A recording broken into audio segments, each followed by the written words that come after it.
दोस्तों, यह कहानी शहर की पुरानी बस्ती में एक ताले की दुकान की है। उस दुकान में ढेर सारे ताले चाबियां थे। लोग ताले खरीदने वहां आते। कभी कभी मुख्य चाबी गुम हो जाने पर डुप्लीकेट चाबी बनवाने भी उस दुकान पर आते।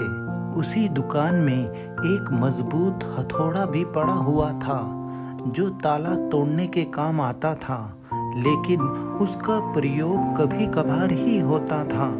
कोने में पड़े पड़े हथौड़ा अक्सर सोचता था कि मैं इतना मजबूत हूँ, इतना बलशाली हूँ, इसके बाद भी इतने प्रहार झेलता हुआ तभी ताले को खोल पाता हूँ। लेकिन चाबी इतनी छोटी होने के बावजूद भी किसी भी ताले को बड़ी आसानी से खोल लेती है।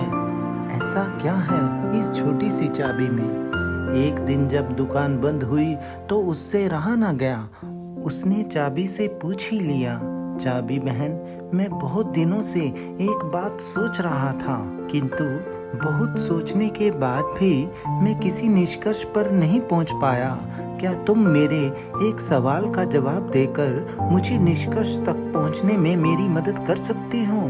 पूछो भाई, बन पड़ा तो तुम्हारे सवाल का जवाब मैं तुम्हें अवश्य दूंगी। चाबी बड़ी निम्रता से बोली, बहन, तुम में ऐसी क्या बात है कि तुम इतनी छोटी होने पर भी हर प्रकार के ताले को, चाहे वह कितना भी मजबूत और जिद्दी क्यों ना हो, बड़ी आसानी से खोल लेती हो, जबकि मैं तुमसे बहुत बड़ा, बलशाली और शक्तिशाली होने के बावजूद ऐसा नहीं कर पाता।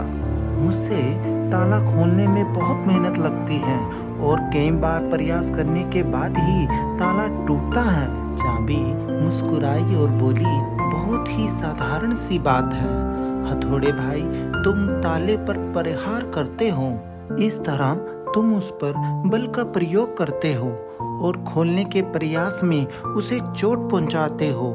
ऐसे में ताला खुलता नहीं बल्कि टूट जाता है, जबकि मैं बिना बल के प्रयोग किए और ताले को चोट पहुंचाए बगैर उसके अंतर मन में उतर जाती हूँ। इसीलिए मेरे निवेदन पर ताला तुरंत खुल जाता है। तो दोस्तों, इस कहानी की सीख ये है, जीवन में कई बार ऐसी परिस्थितियां आती हैं जब हमारे सामने हथौड़ा या चाबी बनने का विकल्प होता है।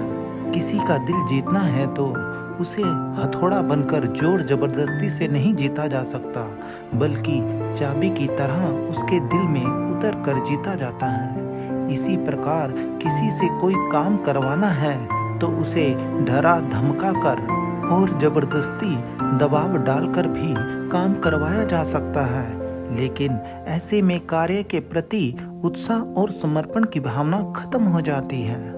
और यदि किसी के दिल में कार्य के प्रति समर्पण भावना जागृत कर उसे उत्साहित कर कार्य करवाया जाए तो कार्य मन लगाकर और समर्पण से किया जाएगा।